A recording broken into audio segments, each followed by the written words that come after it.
তো জীবনে বরকত কিভাবে আসবে, প্রোডাক্টিভিটি কিভাবে বাড়াবেন, যে অল্প সময় অনেক কিছু করতে পারেন, কিভাবে করবেন আমি কয়েকটি পরামর্শ দিতে চাই এবং আমার ব্যক্তিগত অভিজ্ঞতা আছে। আর এই পরামর্শগুলো হাদিসের আলোকে কয়েকটি কাজ করতে পারেন আপনার প্রোডাক্টিভিটি বাড়ানোর জন্য। আলহামদুলিল্লাহ, আমি আমার বাসায় আমার ফ্যামিলির সদস্যদের এটার উপরে উদ্বুদ্ধ করেছি, তারা আমল করে। আপনি কিছুদিন এটা করে দেখেন, দেখবেন আপনার জীবনে কি পরিমাণ বরকত এসেছে। আমার বয়স 21 বছর, সকাল থেকে রাত পর্যন্ত সময়টা কিভাবে প্রোডাক্টিভ ভাবে কাটাবো, আমার টাইম ম্যানেজমেন্ট কেমন হবে, খুব দরকারি একটা প্রশ্ন করেছে।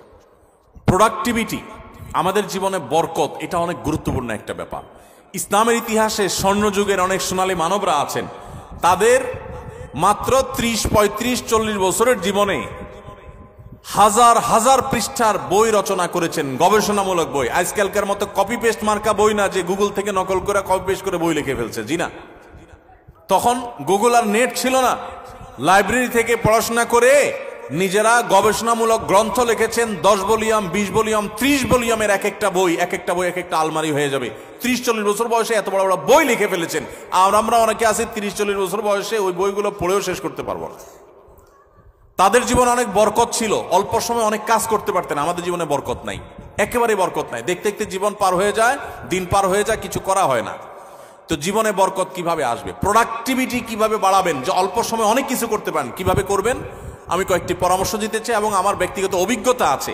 আর এই পরামর্শগুলো হাদিসের আলোকে কয়েকটি কাজ করতে পারেন আপনার প্রোডাক্টিভিটি বাড়ানোর জন্য। নাম্বার 1, খুব গুরুত্বের সাথে লক্ষ্য করবেন, রাতে দেরিতে ঘুমাবেন না। যারা রাতে দেরিতে ঘুমায় এদের জীবনে বরকত নষ্ট হয়ে যায়, এদের জীবনে প্রোডাক্টিভিটি থাকে না। দেখুন, পৃথিবীতে যে সমস্ত দেশগুলো উন্নত হয়েছে, আপনি আমেরিকা বলেন, জাপান বলেন, কোরিয়া বলেন, আপনি ইউরোপ বলেন, পৃথিবীর যে সমস্ত অঞ্চলের যে সমস্ত দেশগুলো উন্নত হয়েছে, তাদের দেখবেন সবার একটা কমন লাইফস্টাইল হলো তারা রাতে তাড়াতাড়ি ঘুমায় পড়ে। সমস্ত উন্নত দেশের সব মানুষদের মধ্যে কালচার আছে। সারা পৃথিবীতে যে দেশগুলো উন্নত হয়েছে তারা সবাই দেখবেন সন্ধ্যার পর পর শুয়ে পড়ে। আর আমাদের বাঙালির রাত শুরুই হলো 10টার পর, তাই না? আমরা অফিস আদালত থেকে আইসা বাসায় রিমোট নিয়া জামা টামা খুলে ধুইয়া বৈশা, এরপরে আমরা আয়সার নামাজ যদি পড়ি, নামাজি হই, আর বেনামাজি হলে তার কোনো কথাই নেই। আইসা আমরা সোফা বসে এবার আমরা রিমোট দিয়া একটা পর একটা চ্যানেল পাল্টাতে থাকি, এরপরে মোবাইলে ফেসবুকে আতাইতে থাকি, খাওয়া দাওয়া করে শুধু আমাদের 12টা, 12:30, 1টা। এই যে দেরিতে ঘুমাই, আমাদের জীবনের প্রোডাক্টিভিটি নষ্ট হয়ে যায়, বরকত নষ্ট হয়ে যায়। যে তরুণ তার প্রোডাক্টিভিটি বাড়াতে চায়, সেই জন্য রাতে তাড়াতাড়ি ঘুমায়। রাতে তাড়াতাড়ি ঘুমায়, যেগুলো রাতে করবেন ওইগুলো সকালে করবেন। অনেক যুবক আছে পড়াশোনা করে রাত 12টা পর্যন্ত। আরে ভাই, রাত 10টায় আপনি ঘুমিয়ে যান। এই যে 2 ঘন্টা পড়লেন, ভোর রাতে উঠে ফজরের সময় 2 ঘন্টা পড়েন, ওই 2 ঘন্টা এই 2 ঘন্টার চেয়ে অনেক বেটার হবে। কারণ 6-7 ঘন্টা 8 ঘন্টা ঘুমের পরে যে ফ্রেশ মুড থাকবে, ওই সময় পড়লে সেই পড়াটা অনেক তাড়াতাড়ি আপনার আত্মস্থ হবে। আপনি সারা দিনের হ্যাসেলের পর রাত্রে পড়তে যান, আপনার মাথায় পড়াটা এত তাড়াতাড়ি রপ্ত হবে না, যত তাড়াতাড়ি রপ্ত হবে 6-7 ঘন্টা ঘুমানোর পর। আমি একটা কথা সবসময় বলি, এই যে হেফজুখানার ছাত্রদেরকে আমরা পুরস্কার দিলাম আজকে, সারা বাংলাদেশের সমস্ত হেফজুখানার ছাত্রগুলো এক একটা মিরাকল, এক একটা অলৌকিক। কারণ এই যে অলৌকিকত্ব, এক একটা অলৌকিক বিষয় এদের মধ্যে রয়েছে, সেটা হলো যে এরা সবাই ছোট ছোট বাচ্চা মানুষ। 30 পারা কোরআন হেফজ করে ফেলে মাত্র 2 বছরে, 1 বছরে, 6 মাসে, বিভিন্ন সময়। কিভাবে সম্ভব? 30 পারা কোরআন, এত বড় কোরআন পুরাটার হেফজ করে ফেলে, মুখস্থ করে ফেলে, কিভাবে সম্ভব?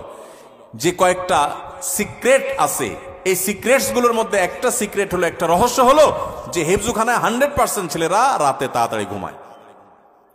তারা রাত 10টার ভিতরে 100 হেফজখানার ছাত্র সারা বাংলাদেশে ঘুমায় পড়ে। কোথাও পাবেন না 10টা বড় ছেলেরা পড়ালেখা করে, সব 10টার মধ্যে ঘুমায় যায়। পুরা কোরআন হেফজ করে ফেলে অল্প সময়ের মধ্যে, আবার রাত জেগা পড়ে না। কিভাবে সম্ভব? কারণ তারা ওই যে আবার ভোরে উঠে যায়, ভোরে উঠে পড়ে। ওই ভোরের সময়টা রাতের 4 ঘন্টা, আর তখন 1 ঘন্টার সময়। এজন্য প্রোডাক্টিভিটি বাড়াতে চাইলে রাতে তাড়াতাড়ি ঘুমাইতে হবে। যেটা রাত জেগে করবেন, যে কাজটা, সেটা ভোরে করবেন। 1। 2 নম্বর হলো সকালে ঘুমাবেন না। সকালে ঘুমানো যাবে না। সকালের ঘুম মানুষের জীবনের বরকত নষ্ট করে দেয়। আমাদের নবী সাল্লাল্লাহু আলাইহি ওয়াসাল্লাম দোয়া করেছেন, আল্লাহুম্মা বারিক লি উম্মতি ফি বুকুরিহা। আল্লাহ আমার উম্মতের জন্য সকালের সময়টাতে বরকত দান করবেন, আর ওই টাইমে আপনি ঘুমায় থাকেন। সকালে আপনি পড়ালেখা করেন, ছাত্র মানুষ, তাহলে পড়ালেখা বরকত হবে। আপনি কর্মজীবী, কাজ করেন, আপনার কাজে বরকত হবে। আপনি কৃষক, কৃষক কৃষি কাজ করেন, আপনার জীবনে বরকত হবে। আমাদের সমাজে, আমাদের দেশে 9টা 10টা, সকাল 9টা 10টা 11টা আগে দোকান খোলে না, কারণ পাবলিক ঘুমায় থাকে না, একটাই না, রাত জায়গায় আড্ডা মারে আর সকালে ঘুমায় থাকে। ঠিক না ভাই? ঠিক। আমাদের প্রোডাক্টিভিটি নষ্ট হয় এই কারণে। আপনি কিছুদিন এটা করে দেখেন, দেখবেন আপনার জীবনে কি পরিমাণ বরকত এসেছে। আলহামদুলিল্লাহ, আমি আমার বাসায় আমার ফ্যামিলির সদস্যদের এটার উপরে উদ্বুদ্ধ করেছি, তারা আমল করে, রাতে তাড়াতাড়ি ঘুমায় পড়ে। 10টার ভিতরে সবার ঘুম শেষ, আর সকালে কোনো ঘুম নেই। ভোর থেকে উঠে যার যার কাজে সে লেগে যায়। আবার দরকার হলে দুপুরে একটু ঘুমাবেন, সুন্নাত সেটা, আর এর বাইরে কোনো কাজ করবেন না। তাহলে প্রোডাক্টিভিটির জন্য 1 নম্বর হলো রাতে তাড়াতাড়ি ঘুমাবেন, 2 নম্বর হলো ফজর পরে ঘুমাবেন না, ফজর পরে জেগে থাকবেন, কাজ শুরু করবেন। আর রাতে তাড়াতাড়ি ঘুমালে এমনি ফজরের সময় আপনি ঘুম ভেঙে যাবে, কারণ সারা রাত ঘুম, বড় রাত ঘুম হয়ে যাবে ইনশাআল্লাহ। 3 নম্বর এবং সর্বশেষ প্রোডাক্টিভিটির জন্য যেটা বলতে চাই তা হলো এই মোবাইল এবং বিভিন্ন রকমের ডিভাইসের নেশা বন্ধ করতে হবে, তা না হলে প্রোডাক্টিভিটি কখনো বাড়বে না। মনে রাখবেন, মোবাইলের নেশায় বুধ হয়ে থাকে আর জীবনে বড় কিছু করতে পারছে মানে একটা মানুষ পৃথিবীতে আপনি খুঁজে দেখাতে পারবেন না, একটা মানুষও না। মোবাইলের নেশায় সারাদিন ভূতের মতো মোবাইল টিপে আর আঙুল দিয়ে স্ক্রল করে একটু পর পর, এই মানুষগুলো জীবনে বড় কিছু করতে পারে না যদি এই অভ্যাস না ছাড়ে। এই অভ্যাস যেদিন ছাড়ে সেদিন তৌফিক হতে পারে। একসাথে মোবাইলের নেশাও আছে, আবার বড় কিছু করতে পেরেছে, এটা হয় না। অনেককে আমরা ওয়াজ শোনার নাম দিয়ে শয়তান আমাদেরকে মোবাইলের ভিতরে লাগিয়ে দিস। আরে প্রোডাক্টিভিটির জন্য এই কাজগুলো করবেন। আল্লাহ আমাদেরকে তৌফিক দান করুন।